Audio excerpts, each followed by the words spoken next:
Hi. Okay, I'm going to do chapter 11 of Guiffre's Memoirs. And she goes to New York for Christmas and New Year's. Throughout the remainder of the quickly passing year, I was on a constant move with Jeffrey, attending various dinner parties, mostly with other esteemed billionaires and widely acclaimed scientists.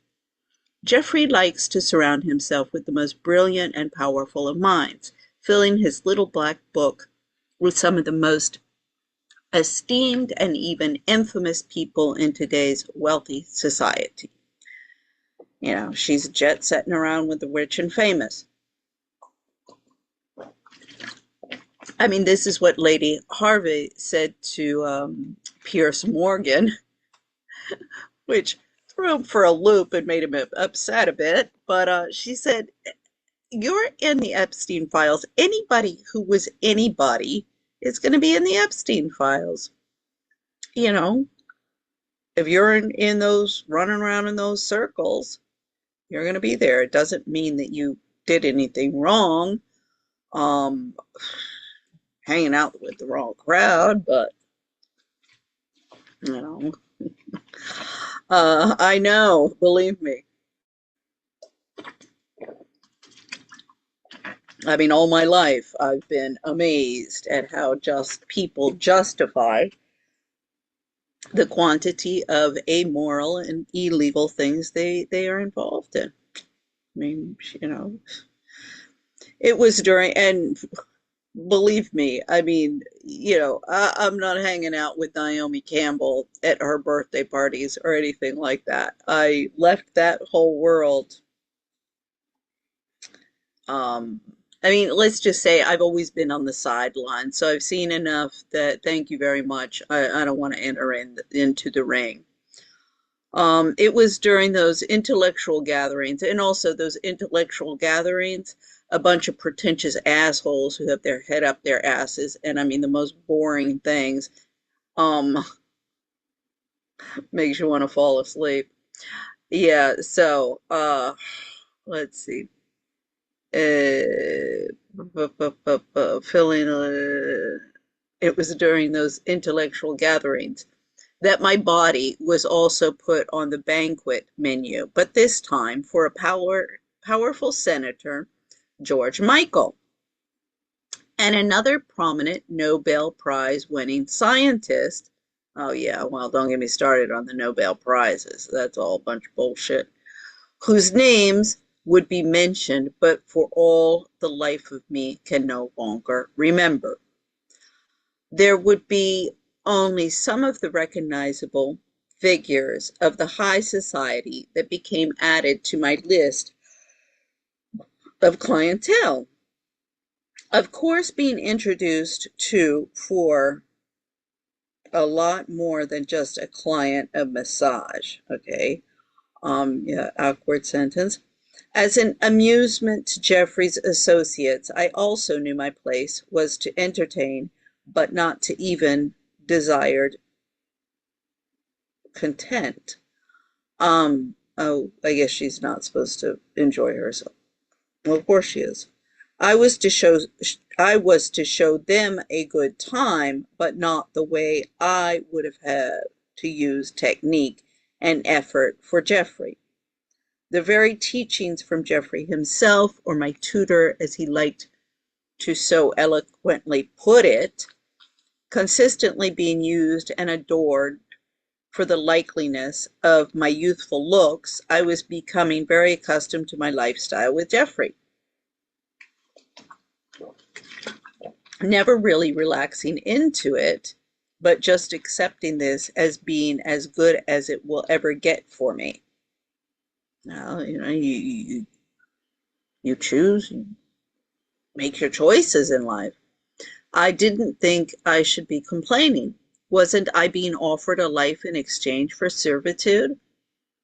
Little girl, I mean, this is the thing. Uh, if she was working a 9 to 5 job at Mar-a-Lago, minimum wage. Well, okay, maybe it's not 9 to 5, sorry, but minimum wage job. Um, you take orders. If you live in a society, this is the whole thing about the social contract. Um, you're always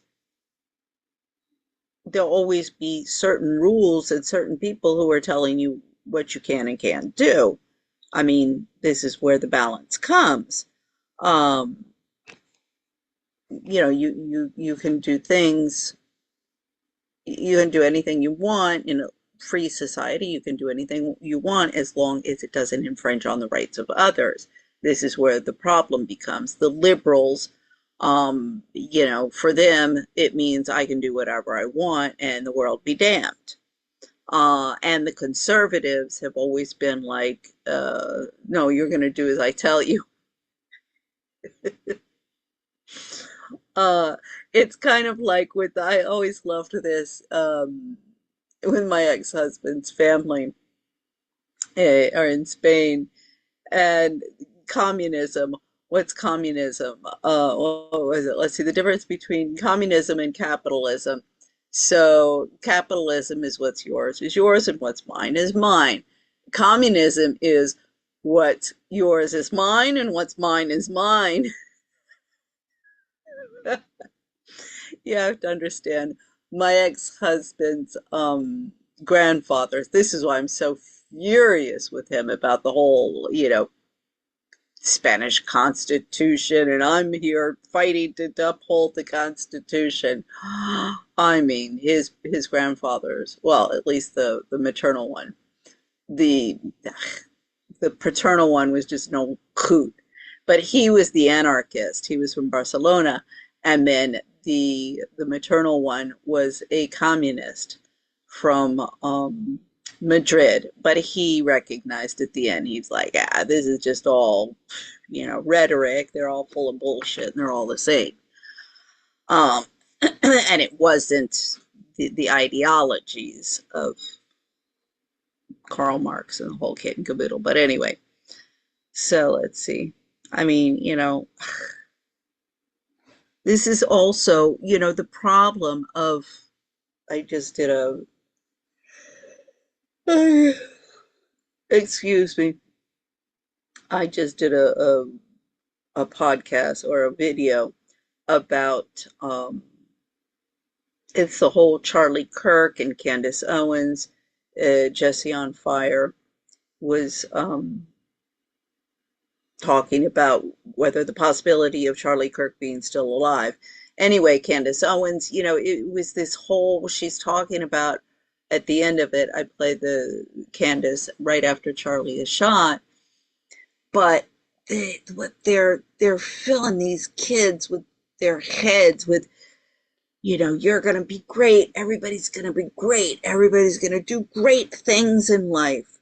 Just try and be a good person.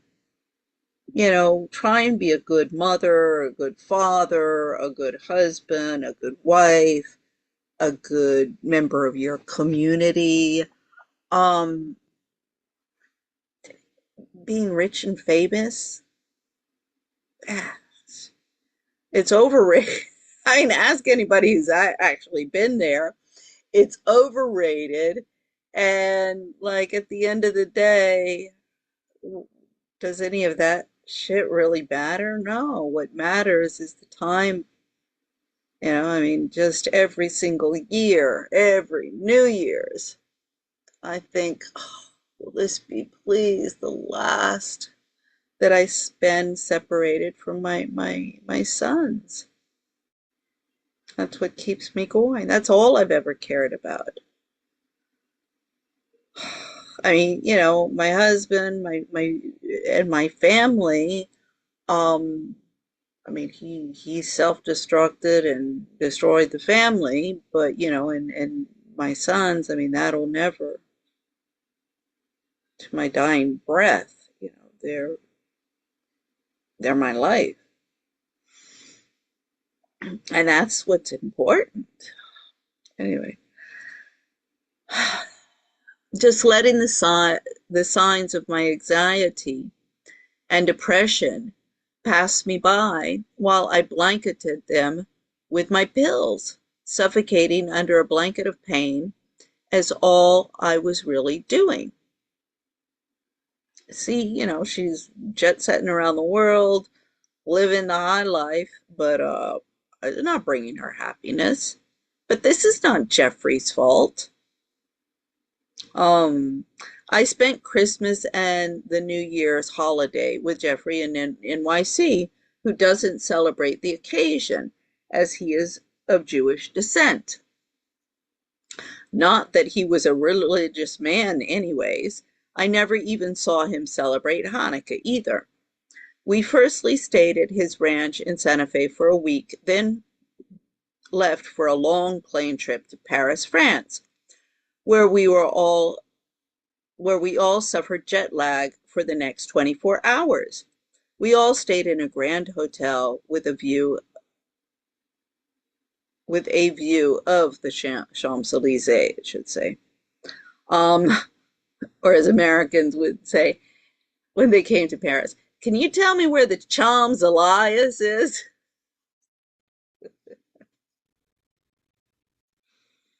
So anyway, Emmy and I shared a room, and with her gifted ability to make new contacts in just a few hours, she brought out a J to share on the rooftop at nighttime while we were overlooking the lit up Eiffel Tower.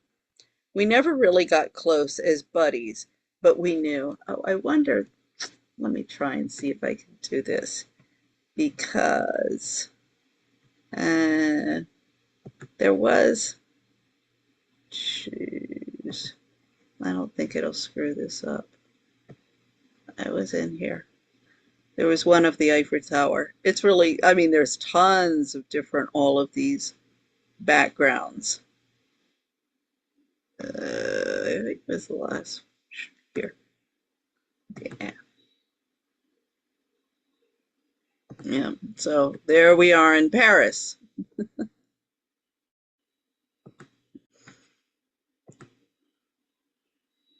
Here. I found it. Voila. Now they're smoking a J, watching the Eiffel Tower. Um, we never really, no, we never got really close as buddies, but we both knew that we were to, indebted to and felt each other's sorrows. All four of us went out shopping at Chanel, D&J, Dolce & Gabbana, Ralph Lauren, and many other little exclusive boutiques the following afternoon. As a gift, Jeffrey bought me a white terry cloth goose feathered sofa and had it sent back to my apartment in Florida. I mean, buy her a sofa in Paris and send it to Florida. Yeah. And bought some new tapestries to have sent back to Santa Fe for his ranch. I mean, the first time I went to live in Paris, I was an au pair. I lived in this one room, student room. Like the room's not so bad, but the toilet at the end of the hall for everybody is like gross. Um, so hold on. Oh, wait, did I move? Did I lose where I was? Shoot, shoot, shoot, shoot.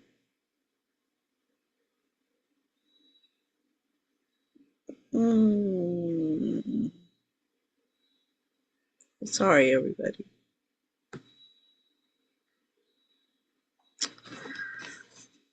This thing, okay.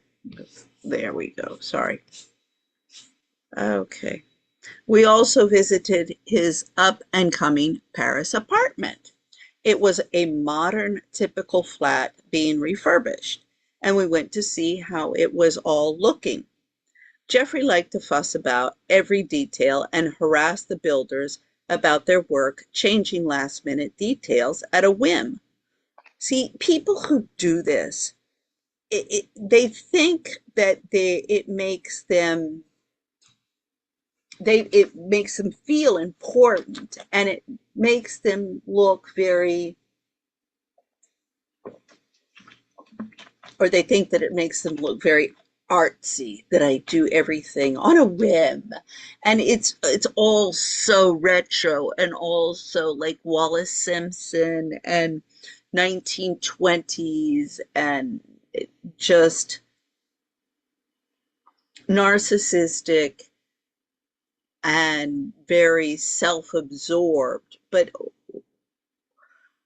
what people don't understand is the people who enable that, and who are parasites around that, the assistants and all of that, those people who buy into that are just as responsible. Days and many croissants later, we left for Spain, feeling bloated and sleepy. We only stayed in Spain for the afternoon, going to see another astounding Moroccan castle for Geoffrey to replicate at one of his many mansions. It was only a short plane ride to Tangier, Africa, for more castle hopping. I mean, I'm sorry, this girl is not being held against her will. She's not like trapped in some room and being violated by a revolving door of 10 to 20 men per day. Um, this whole, she's not being raped. And, I mean, this whole thing of trying to pass this whole sugar baby stuff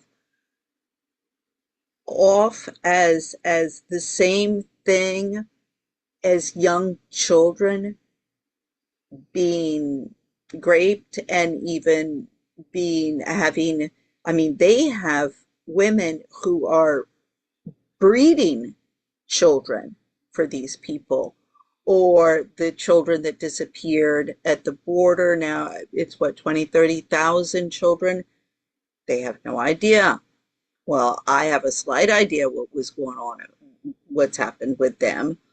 Um, so it's all coming out. I mean, God, Tara Palmieri and Andrew Lowney, they're talking together. Oh, did you know anything about the cannibalism, the sacrifices? No. Did your reporting find any of that? No, not my. I mean, they should be ashamed of themselves. You don't look, you're not going to see. Okay. We arrived at the historic landmark and the only five-star hotel in Tangier, called El Minzar, in the village of Ville Nouvelle. Yeah, Tangier. I mean, Tangier is a port town. You don't really. We stayed. My ex, he was born in Morocco. We went through all of Morocco, but we stayed in Tangier the night before because for whatever reason, we missed or there wasn't. I guess there wasn't the ferry across to Gibraltar.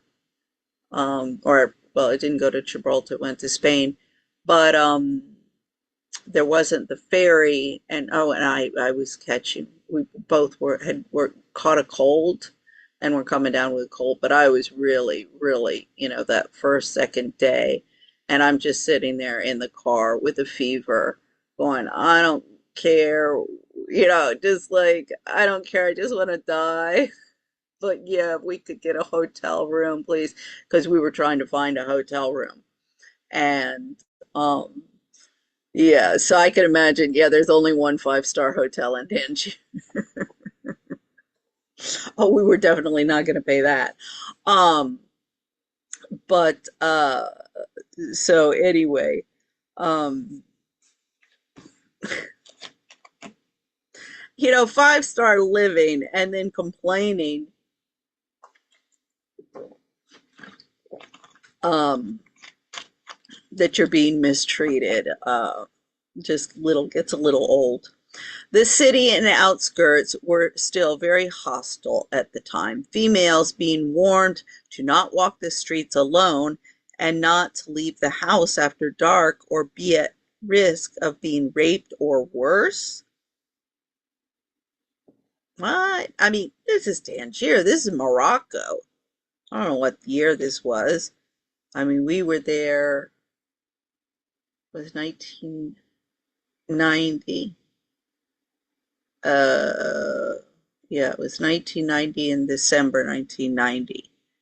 I mean, okay, leave the house after dark, walk around a city that you don't know. This is, as I say, Tangier, this is a port town. Yeah, that just kind of goes. But this, females being not to walk the streets alone. I mean, we were on vacation, so I wasn't out on the street, but I mean, no, come on, this is Morocco. I mean, to paint this as like Saudi Arabia or something, no, I'm sorry. Bullshit. When we got to the room, it was oozing with every expected bit of extravagance and a luxurious historical palace should offer until I was greeted with a pile of monkey poo in the very middle of my bed. What? Not a happy camper, I called Geoffrey, Ghislaine, and Emily into my adjoining room, and they all had quite a good laugh at my expense. Within a moment's notice of a complaint call to the front desk, and we had an attendant cleaning up my bed linen. The cleaner noticed the window was still open. He warned not to leave it ajar at night time just in case another monkey wanted to make himself comfortable in my headquarters. I mean, you have monkeys on Gibraltar, but I've never heard of monkeys in Tangier. Um, Ghislaine joked that maybe I should keep it open. I might find a suitable husband before I get any older. Always the instigator of a good joke, but unable to take one herself, she didn't like when I poked back that it was more in her recent taste of men, since she loved to brag about her rendezvous with her various lovers. So, you know, Ghislaine's got her life going on. I mean, all of these guys are. Once she came back giddy as a schoolgirl with an explosion of news.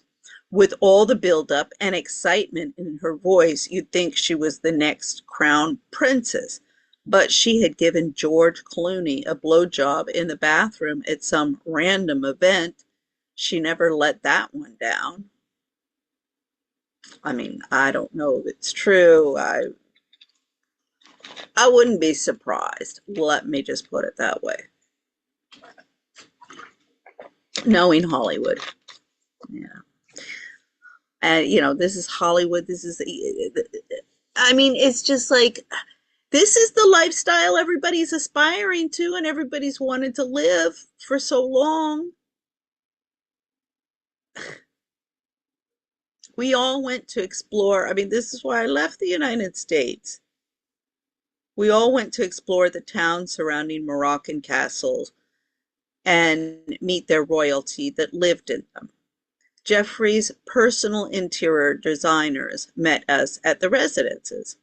They were, oh, I love, I mean, like Marrakesh, and particularly Marrakesh. I mean, I adore Morocco, and the people there are wonderful. Um, I mean, I always remember the French. They would be like, "Oh yeah, well the Moroccans in Morocco are not like the Moroccans in France."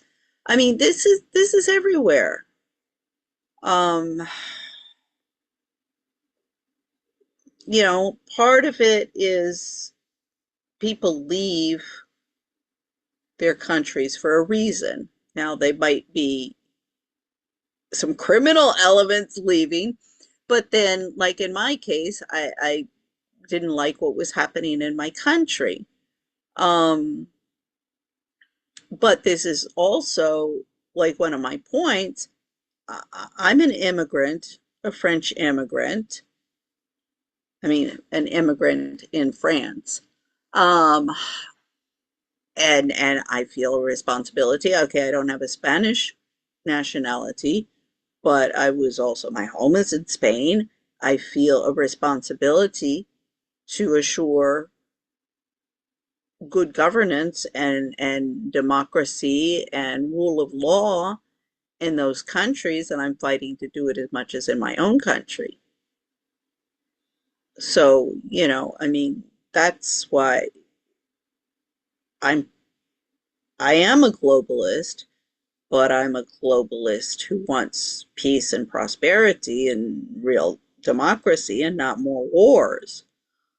Um, because I think, trade, the that's where we exchange ideas. I mean, there's just the advantages of everybody getting along and trading and, you know, living together and whatever outweigh the the problems it creates, because it does. You're different people, and it creates some any kind of change creates some sort of friction. It's how you manage that. um so let's see. They walked around hurriedly, scribbling notes into their clipboards and whispering between themselves. The palaces were historically unique and beautiful, but I wondered how they could live so grandeur behind these walls when they lived in a city of such poverty stricken squabble.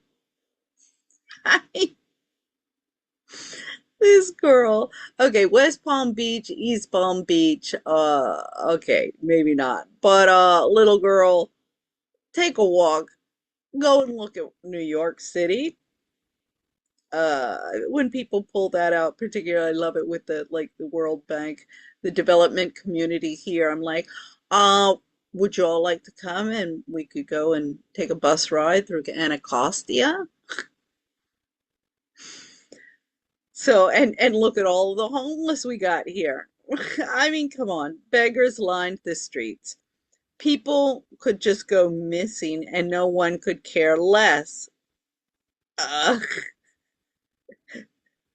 yeah, as I said, and you heard of barbaric murders happening every night. Well, I mean, this is just as applicable. Oh, God, this whole thing of East West, like we're the civilized ones, and the Eastern Muslim countries are barbaric. God, I mean, God, I'm tired of it. Against the advice of the palace attendants and Jeffrey's wishes, I decided to take a stroll one afternoon, mainly just to take photos of exotic Africa and to do some shopping in the village markets. But I ended up by being intrigued by a group of young children playing in the streets. When I was noticed watching them, about 15 of them came up to me and began to beg for money and food. I was overtaken by the poor, hungry children, and I felt sad for them and all and wished I could help out somehow. When the tide of kids washed away and the street was empty, I was overcome with intrigue at these two little boys, brothers, I found out later on, and their only toy was an empty can they were kicking to each other in the middle of the streets.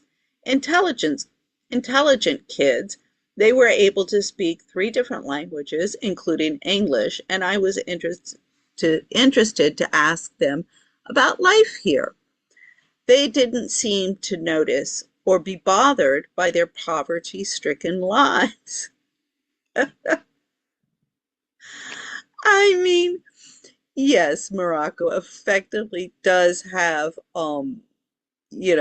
infrastructure problems and stuff like that, but I'm sorry, kids out on the street kicking an empty can, it would be Morocco, New York, Spain, I mean, this is one of the big problems with these industrial and developed societies. Like, unless they have a, you know, structure that's been built with all of these jungle gyms and where they can be safe. But these kids, they don't know how to play. Some of it is just, like this is why all of these kids, they're really good football players because everybody, all you need is a can, you throw them out to the kids and they'll start playing football. Um, yeah, I mean, oh, I mean, they're really happy if you give them a ball, but that's also, that's like good. Kids are out on the street and they're just kicking a ball and they're playing football out of the street. That's great. They're not doing drugs. They're not like getting in gangs. They told me about their school and parents, and I thought I had just heard the saddest story ever, but they were accustomed to living like that. And I had been so accustomed to my degrading lifestyle for so long. I mean, what is their school and parents? I mean, I was, we met, we had met on the way, we met a couple, as I say, we're traveling all through Morocco, and we met this other couple who were from Casablanca. And so we started kind of traveling with them, and then we did like visit their family in McNess. I mean, lovely people. This whole thing of, I mean, hell, my sister lived in Haiti, in Port-au-Prince. Now, talk about your poverty and people starving to death. I mean, that you go and you just like, hell, where do we even start?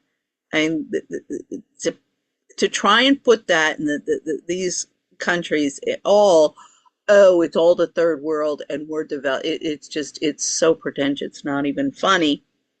And this coming from a girl from West Palm Beach. So anyway, I was compelled to empty out the contents of my purse, giving them over $2,000 in US currency. My God. A passerby snapped a photo of the kids and me for myself to take home as a personal souvenir before they rushed home to proudly show their parents, she misspells their parents, the money. Now,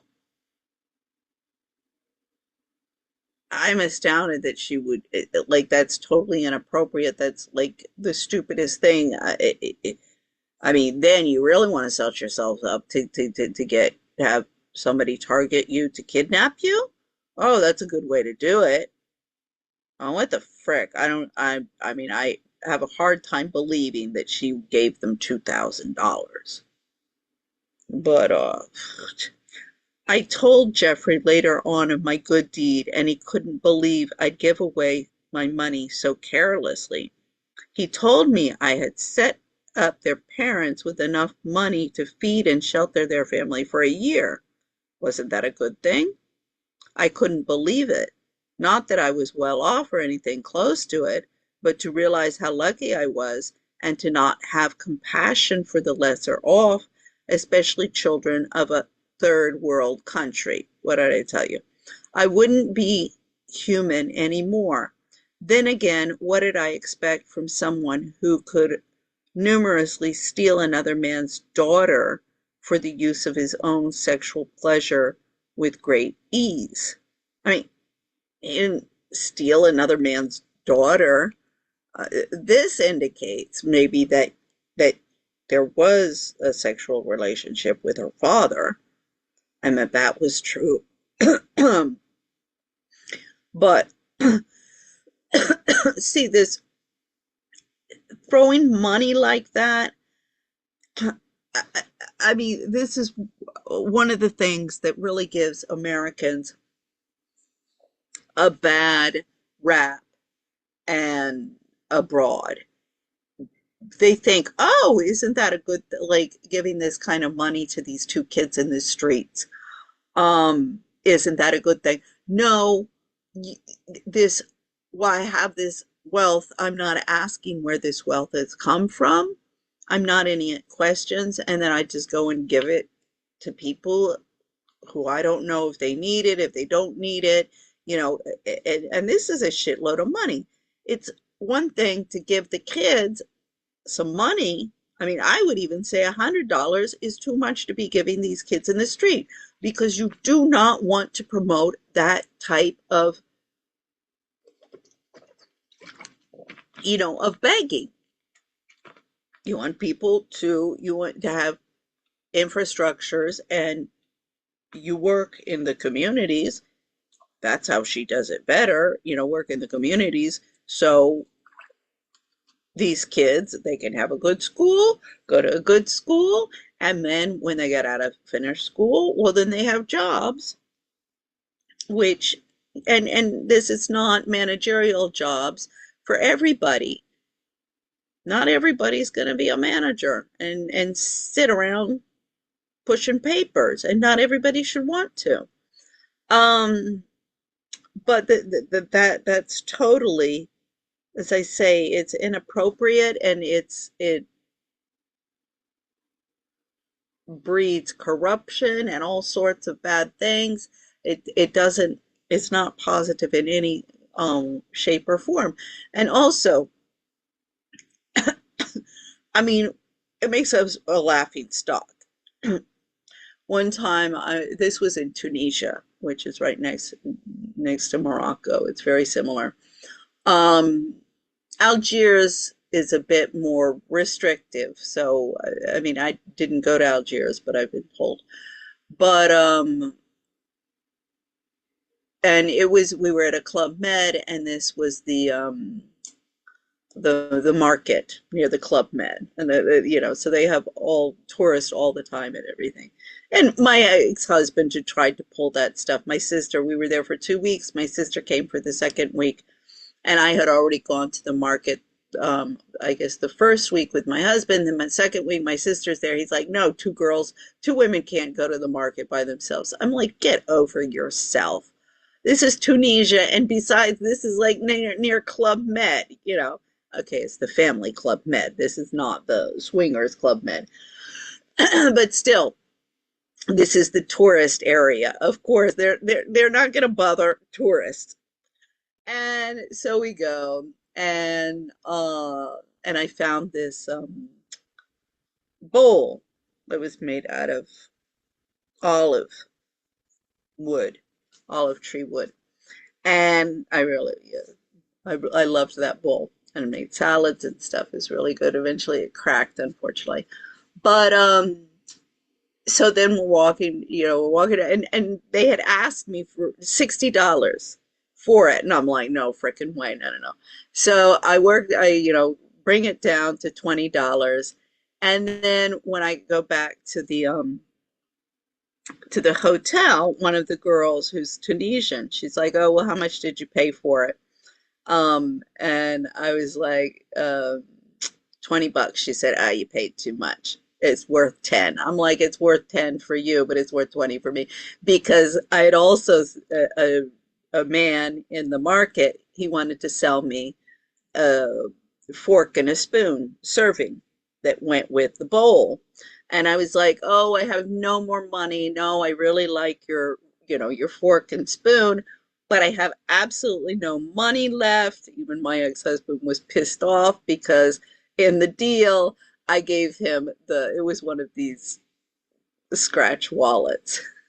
I was like, oh, this wallet is like a $3 wallet or something that you buy as a shit wallet. So I was like, yeah, okay, I'll give you the wallet as well with the money, the $20. I'm like, yeah, I have absolutely nothing. No, I really like your spoon and your fork, but I have no money. And also, I mean, I'm fluent in French, so that also helps the conversation with these guys that, I'm not an obnoxious American. But so the guy, he says to me, he says, okay, well, how much did you pay for the bowl? And I said, $10. And he looked at me and he said, you didn't pay $10. And I said, okay, I paid 20.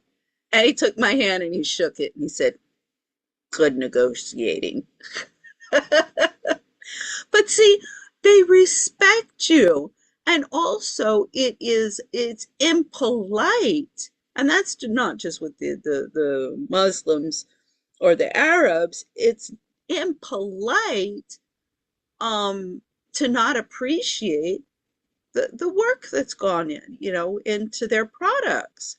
This is part of the artisan stuff, and it's all part of the charm and everything. And you talk and you discuss, and oh no, it's a beautiful, oh no, let me see the other one. And then, oh, when we go to the villages, there'd always be somebody, a guide. We don't need a guide. No, no, no, no, no. They'll follow you and they'll follow you. Ah, you don't have to pay me. You don't have to pay me. Because the thing is at the end of the village, and I mean, they're very nice. They're very nice. They're not, and they are informative and stuff like that. So it's nothing against these guys. But at the end of the tour, and my ex and I, we got to after a couple of villages, we're like, okay, do you think the door to the carpet um, store is on the right or the left? Because at the end of the tour of the village, they'll always bring you to a carpet store. And I mean, they're very, very, as I say, it's very nice. Unfortunately, the more tourist you get, the worse this situation becomes. But when you're getting in the beginning of tourists coming, it's great. And so, and of course, my husband was born in Casablanca. So that also, oh, you were born here. I mean, the Moroccans are just, well, this was in Tunisia, but as I say, it's the same thing in Tunisia, but very, very hospitable and just wonderful people. But yeah, I'm reading this $2,000. You just, I mean, like it, anybody who is in this world, like, no, you do not do that. You do not do that. So we went out to lunch the following day with Jeffrey's team of designers. And also she's like complaining that she's life of servitude and will save your money and get out of it. I mean, we went out to lunch the following day with Jeffrey's team of designers to wrap things up. And after Jeffrey's afternoon massage, he went to the palace to have a nap. When I was all alone, I thought I'd go to see the culture of the local unique markets again, and this time buy some trinkets to bring home. I got to sightseeing and took pictures of the legs of lamb hung over the blood-drenched doorway over people's homes as to warn off evil spirits, and the ghettos where the local villagers called home. I never saw any legs of lamb hung over blood-drenched doorways. I I walked into many of the market stalls and saw the most peculiar antiques, such as weaponry with the blood of its last victim stained on its sharp blades, and body pieces of various animals for the use of religious sacrifices. I am not sure where she was going, but I'm sorry. I mean, we went through the souk, Marrakesh. Nothing like that. Um, I was more interested in the different culture and respecting their ancient way of life with interest instead of squirming like a tourist and getting grossed out. I thought it was so educational and enthralling, in fact, I ended up buying a few artificial trinkets to have sent to my apartment in Palm Beach. Not to say that I wasn't looking forward to getting back to the luxuries of Western civilization. It was a bit like camping, fun and adventurous, but as equally dangerous and thrilling. I mean, people who bullshit, as I say. I was in Marrakesh, and we went all through Morocco in 1990. Of course, like, oh, we were in the desert, and we went out. The couple that we were with from Casablanca, and we went into the desert. You can go and you go and see the sunrise and the Sahara. Like 3 hours out there. This is out in the middle of nowhere, and we went into this hut. Oh my Lord, it was freezing outside, and these women are standing there in these nightgowns with like no shoes on, and it's a hut. I mean, they don't have running water or anything. And the couple from Morocco, from Casablanca, they were like, "Oh my God, even we didn't realize that like there were still tribes out here in the desert who live like this."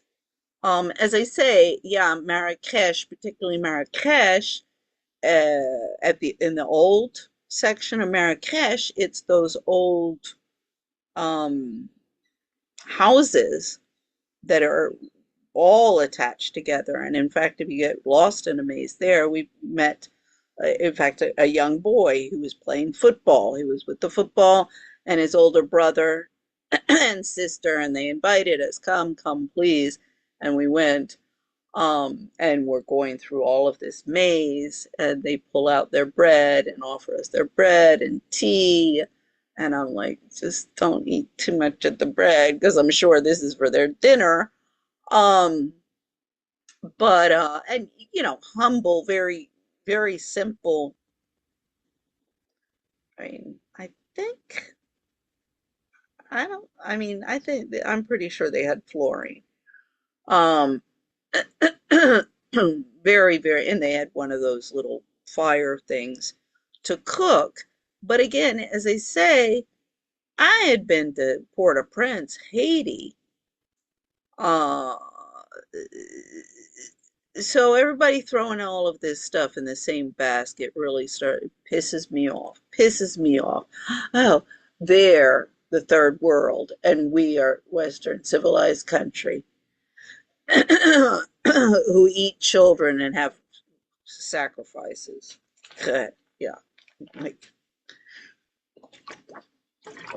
Pizzagate and QAnon. You know, gotta stop that shit.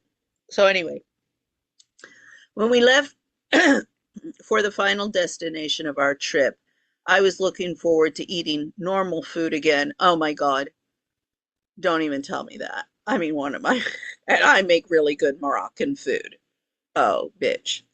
Not one to stray for foreign dishes. I am more of a cheeseburger and pizza kind of girl. Well, pizza comes from Italy. Oh God, oh God. I mean, this is like, please, if you're going to be like this, please don't leave the United States. You really give us a bad image. A true sign of my American heritage.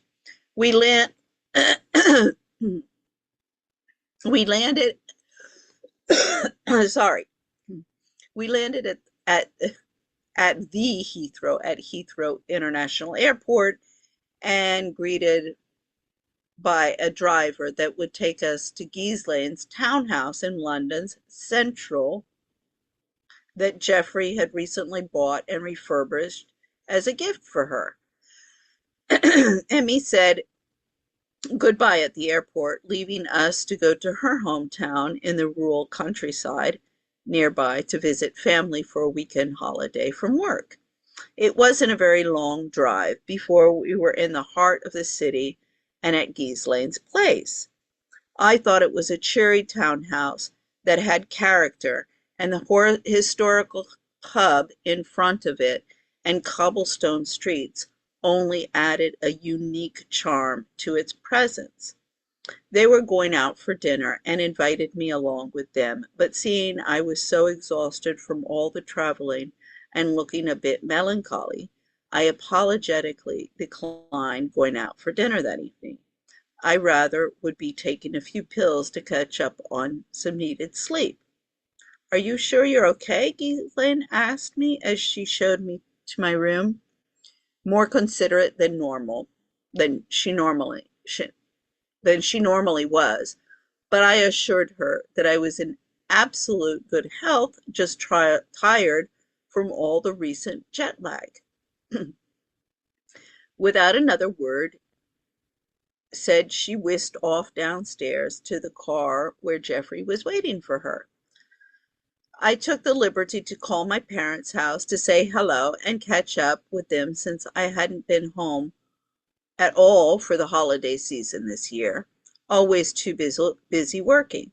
They sounded really happy to hear from me, and my mom put me on the phone to talk to my brothers as well. I got to tell them about my travels abroad, and I had some cool tribal stuff from Africa that I bought for them. They sounded so proud of me, all of them, and why shouldn't they be? In everyone's convinced mind, I was making great money, traveling the world, and meeting new faces everywhere I went. Why should I spoil anyone's delusions, especially mine? It took my sleeping tablets and had a bath before falling into a deep and much sleep.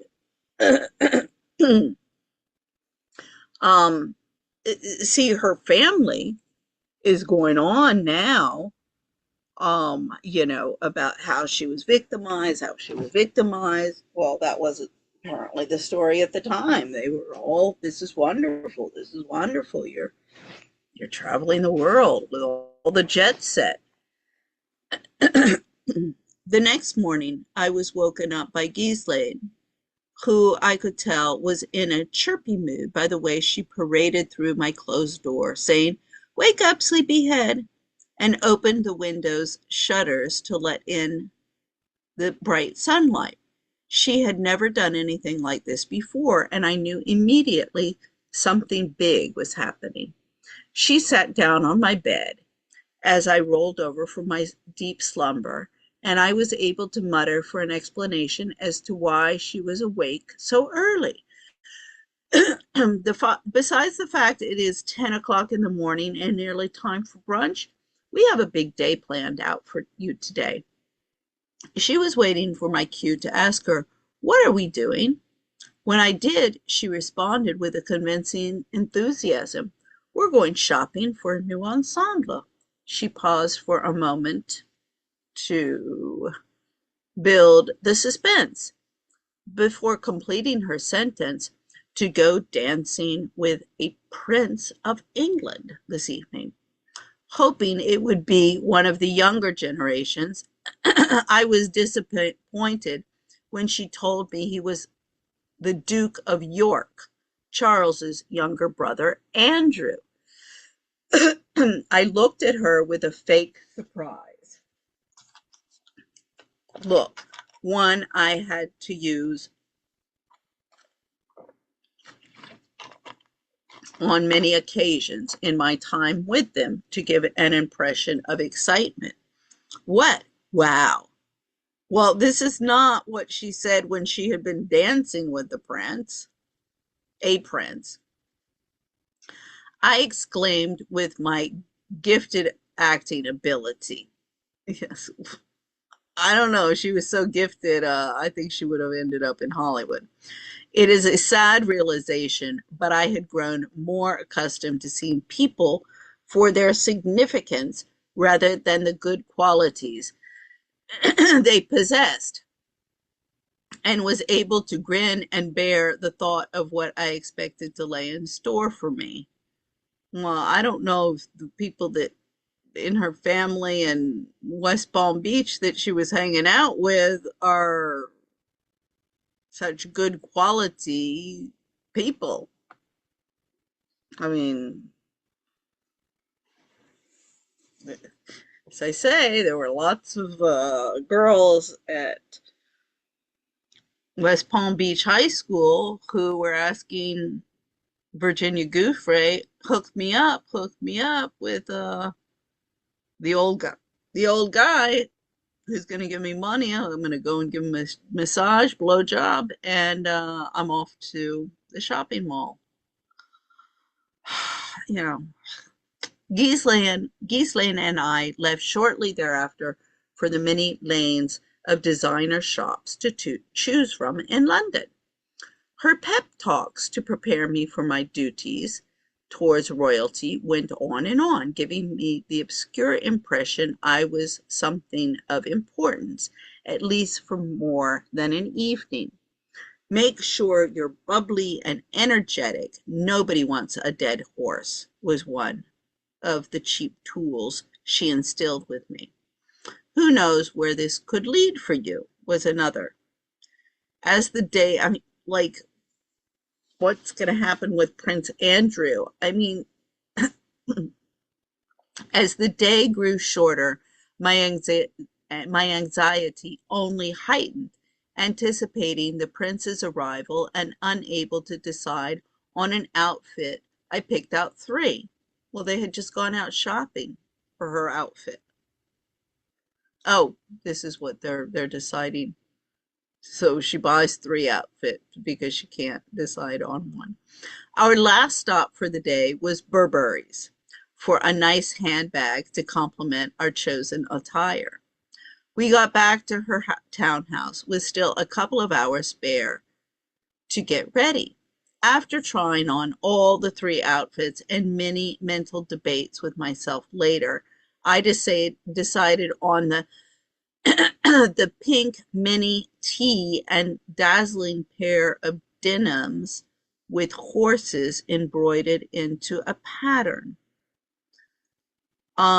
It seemed a lot more style and age group rather than the other two older looking sophisticated dresses I had picked out. I told myself I was going dancing at a club, not to an opera. As most young girls can be during their body changes into womanhood, I felt awkward. Well, excuse me, she's 17 years old. By now, her body has already gone through that. I felt awkward, you know. Big feet, freckles, and body hair in unwanted places. They're things you just don't want when you're 17. And then you see these iconic billboards of what femininity is supposed to represent and just don't fit into that picture, never feeling what we all are already, absolutely perfect. Now, this is very, very scripted. This is like definitely she's repeating what she's been told by her psychologist. By the time I had got ready, I was a nervous wreck, but trying to keep my cool on the outside was an act. Well, at first she says, like, oh, I pretended to be like so impressed, and now she's saying that she's all nervous. I thought it would be a good idea to take a few Xanax before the evening unraveled and my anxiety went through the roof. Jeffrey and I were sitting in the lounge room downstairs waiting for Ghislaine to finish getting ready. The room was silent, only stillness and the air. I stared at the mural painted on the wall that I was facing. It was an interesting piece of artwork. In great detail, it illustrated a happy-looking family sitting on a bench overlooking a pond that resided on a large piece of land with a beautiful home displayed. There were also hunting hounds and the hunters chasing a game of fox, like the notorious English hunt pieces throughout history. Jeffrey took notice of my enchantment into the picture and in a hushed voice proceeded to tell me that it was a portrait of Ghislaine's childhood, the part she could be proud of. I never realized how prominent her family history was in England. Apparently, as to Jeffrey's attest, her father was born of poor Jewish descent in Czechoslovakia, most of his family being killed upon Nazi invasion in 1939. Fleeing to join the British Army as a young man, he changed his name a few times and made a lot of contacts in the field. After the war, a newfound Robert Maxwell went into publishing, using his army contacts to establish a business initially built upon publishing scientific books from occupied Germany. In time, Maxwell acquired several British newspapers, among them the Daily Mirror. Excuse me, countering his wits against the like of Rupert Murdoch along the way. I think Piers Morgan was part of the Daily Mirror. However, whilst constructing his publishing empire, Maxwell compiled astronomical debts, and his equivocal financial dealings attracted the attention of governing authorities that judged him not to be looking out for his company's best interest.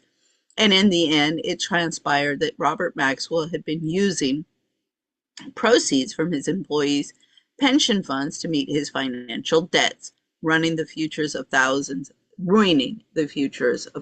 of employees.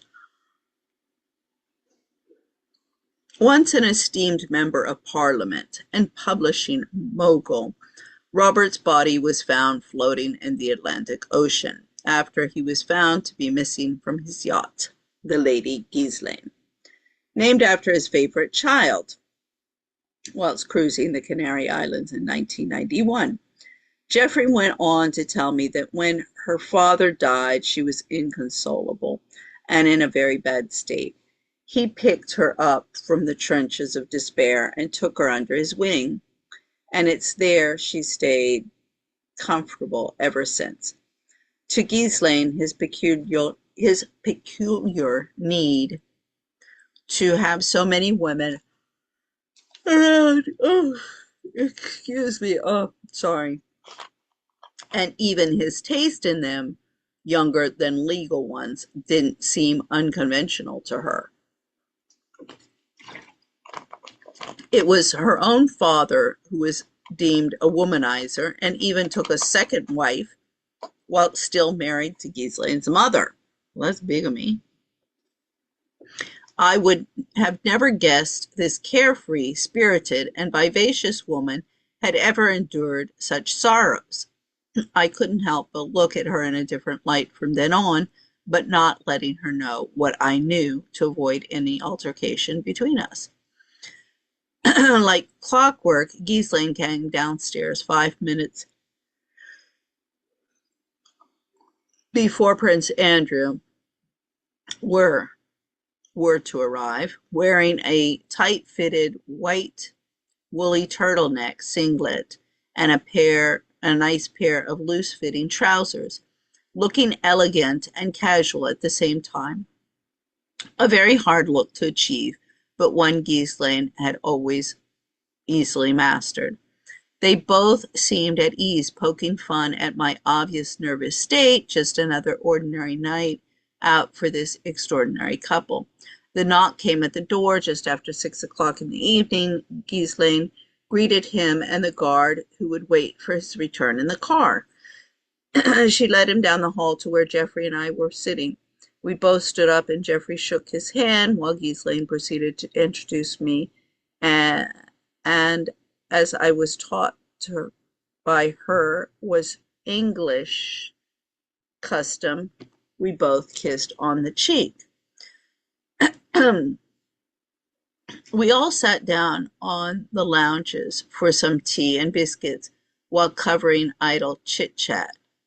By the sounds of it, Ghislaine knew well of his recent divorced ex-wife Fergie, whom they were all taking turns in slandering her for one reason or another. It was apparent there were some fresh wounds still lingering on, and as good friends do, it was their way of helping him get over her. When his daughters were mentioned, Ghislaine and Geoffrey treaded lightly, only speaking highly of them and offering their sympathy to the young ones. The conversation turned to a much lighter subject. Andrew wanted to know more about this young guest they had to join them out for dinner and dancing that evening, and then the spotlight turned on me. I was more nervous than I had ever been before a night out with someone. Probably the build-up Ghislaine and Geoffrey had hyped is meeting up to be. To break the ice, she played her favorite guessing game. How old do you think Jenna is? When Andrew guessed correctly I was 17 years old, she was surprised, thinking I could have passed for younger. I guess we are going to have to trade you in soon, she laughed. Always the first one to throw in her quick-witted two bits, all of them chuckling along with her. Hardly a laugh at all, unknown to me at the time. His eldest daughter is only 5 years my junior. I was finding it hard to make much conversation in the beginning, just laughing when the occasion called for it, and keeping up with Andrew's constant glances in my directions was all I could manage. Now, one of the reasons why I'm not going to believe her here is if there's anything that they're going to make. In fact, she was even told, you lie about your age. If anybody asks you, you lie about your age. So this whole thing, oh, playing this game of how old do you think she is? I mean, this is not how it would have gone down, I can assure you. Therefore, she's lying. Um, you know, the restaurant was a close drive for us, with Andrew, his two guards, and his driver following behind us. I was seated next to the prince for dinner, and Ghislaine and Geoffrey next to each other, an evening preordained. I was supposed to flatter him with compliments and dote on his every word spoken, but I didn't even do that for Geoffrey blatantly. It wouldn't have felt it would have felt awkward to act like a bimbo for him. Well, I'm sorry, that's what she is. Instead, I remained calm, cool, and collected, hoping that my nervousness wouldn't spill out at any given moment. The next place we were going was much more my style, and I found it easier to relax. We pulled up next to the nightclub called Tramp, a members-only nightclub and one of the most exclusive haunts in the world for the rich and famous to be seen for the last 40 years or so, for last 40 or so years since its doors first opened. I mean, she's always, well, I can't remember this, I can't remember that, but she's like, remembers all of this about tramps. And I went to tramps. I was 15. We went, it was one of the girls at Cobham, and we were with her brother and some friends. And we went, and he's like, yes, I'm Jonathan Thurston. And the bouncer, he says, no, you're not. I know Jonathan Thurston, and you're not Jonathan. He's like, no, it's my dad. Okay, come on in. So we went in. They only let us have a Coca-Cola, a soft drink, and we left. I mean, Andrew's guards waited outside while we all went in to hit the dance floor. Geoffrey being the social, because the thing is also in England, like you go the pubs. See, this is another thing. It's all like in the United States, there's been this thing, oh, well, if there's the bar, you can't have the kids in there. It's changed a bit since when I was young. But that was one of the things that kind of like shocked us when we went to England, and you go into a pub and you had kids all over the place. Well, it's totally normal. Or maybe not kids, but younger crowds. It's not like in Spain where you actually have children running all over the place. No, the British are kind of a French person. One time I was telling, I said, oh, the French are like the British. Children should be seen but not heard. They were like, no, with the French, they don't want to see the kids or hear the kids. And I was like, touche. So Andrew's guards waited outside while we all went in to hit the dance floor.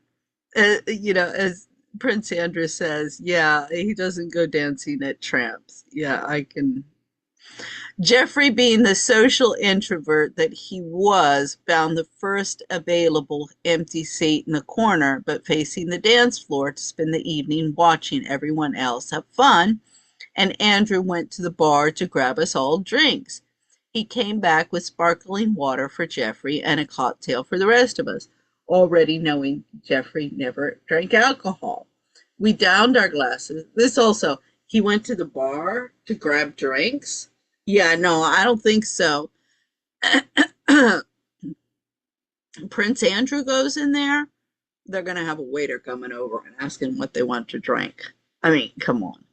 We downed our glasses and made our way to the crowded dance floor where I had the prince's utmost attention, moving his hands across the curves of my body, not to shy away from the fact that he was in public.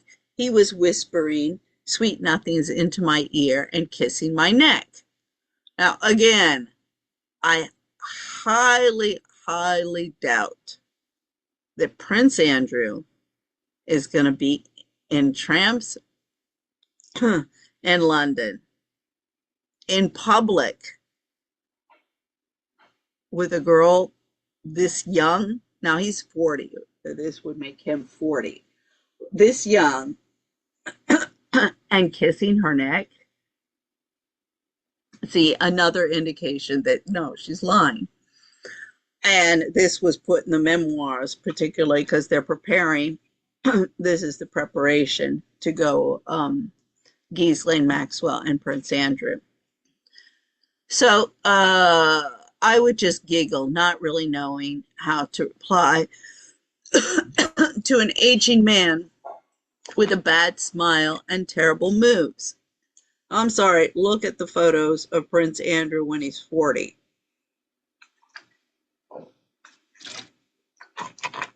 He was still very good looking.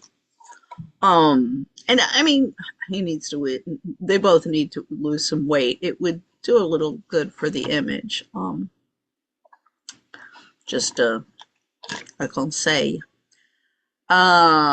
It would sound too much of a lie if I retaliated back with his swagger.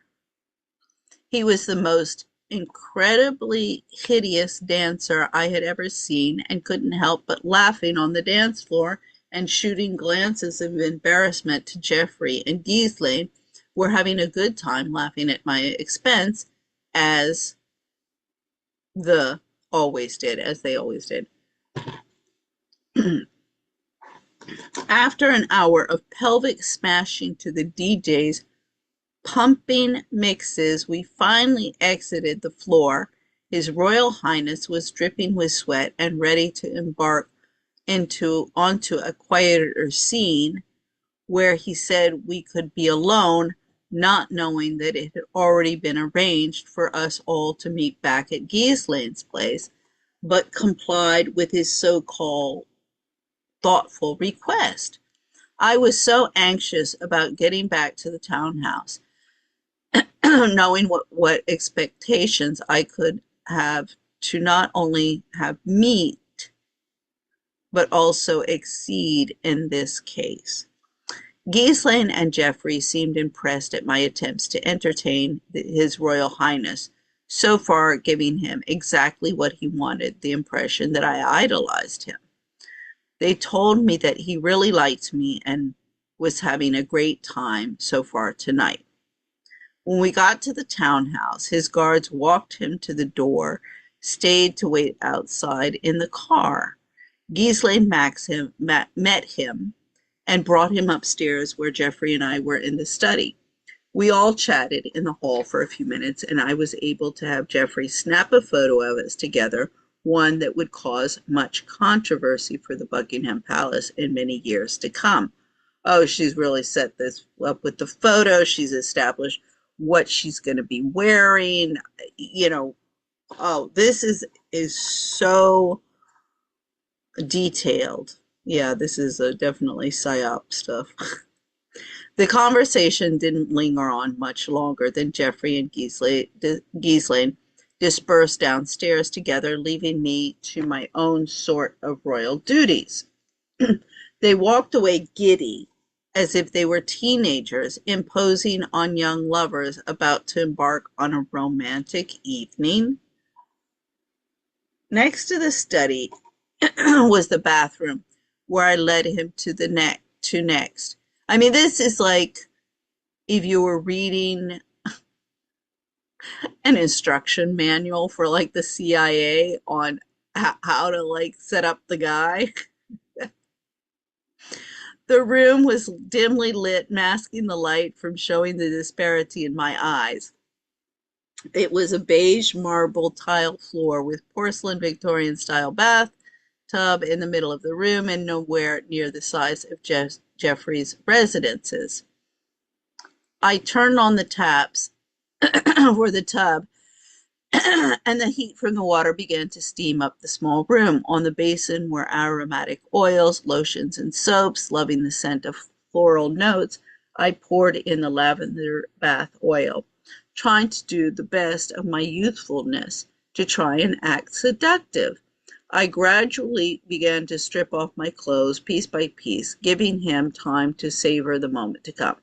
He loved every second of it, and I went over to where he was waiting and watching, then began to undress him at a much quicker pace. We kissed and touched each other before submersing into the hot water, where we both continued to reenact foreplay. He was adoring my young body, particularly my feet, caressing my toes and licking my arches. That was definitely a first to me, and I couldn't help but laugh. I hope he didn't expect the same treatment back. Through my recent experience with Rena, I drew a line with extreme fetishes, especially ones that would involve my tongue and feet in the same sentence. It wasn't hard. It would be interesting to know when the photo came out with what's her face?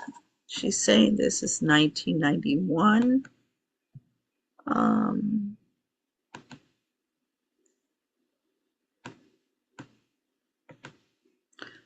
When did the photo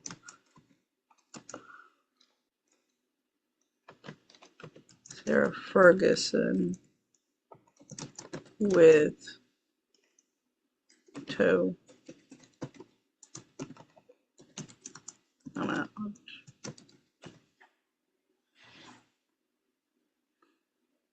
Okay, so that the infamous topless photo of Sarah Ferguson, well, that having her toe sucked.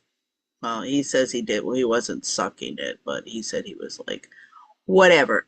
So that was August 1992.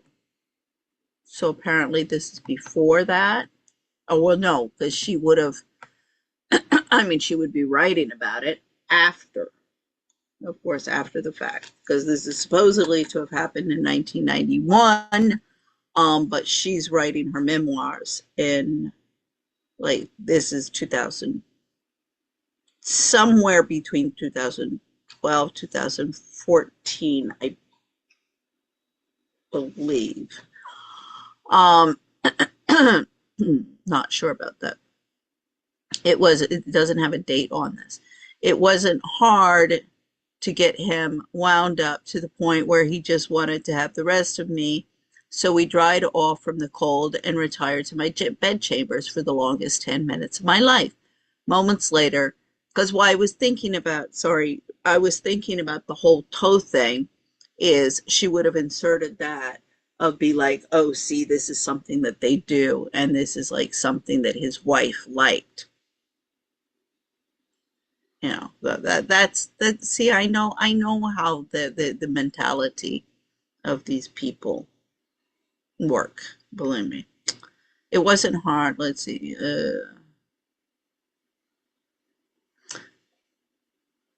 We retired to my bed chambers for the longest 10 minutes of my life. Moments later, and without any real emotional attachment, he burst in ecstasy, leaving me to my own feelings of dismay. As relieved as I was to see Am I still sharing this? Yeah. As relieved as I was to see the experience come to pass with him, it was finally sinking in that I would never be anything more than but a muse, still trying to ascertain a surreal dream a young girl once held, but no longer the same girl. I was no longer sure that the dream was even real anymore. See, the prince, oh, it's no longer Cinderella. In the whirlwind thrown together by wealth, power, and privilege, I was but a grain of sand and felt helpless down the road I was naively being led down. When the real picture was unveiled later in my life, I had nothing but memories filled with sorrow to remember of my teenage years. Um, Jeffrey, Ghislaine, and I left for the States to conclude our long journey home to the USA. I was so happy when we landed on our soil and called TJ from my cell phone to see if he'd meet me at the airport instead of going back to Jeffrey's. He'd be there within 20 minutes. He was so happy to hear my voice that I was back in town. So ecstatic to be getting away from my life of servitude for the next few days. I was sourly disappointed when I got off the phone, as if he'd been listening to my entire conversation. Jeffrey told me he'd like a massage back at his place, and he could pay me at the same time for my trip with him. With much dismay, I had to call TJ back and cancel the arrangements. I would see him I wouldn't see him until later that night, in which one of Jeffrey's staff would drive me home, and I would be too exhausted to do anything. Oh, this is where chapter 12 starts. Okay, so I'll end it there for this evening. Well, this morning now it is. So yeah, that's the lifestyle of the rich and famous sugar babies.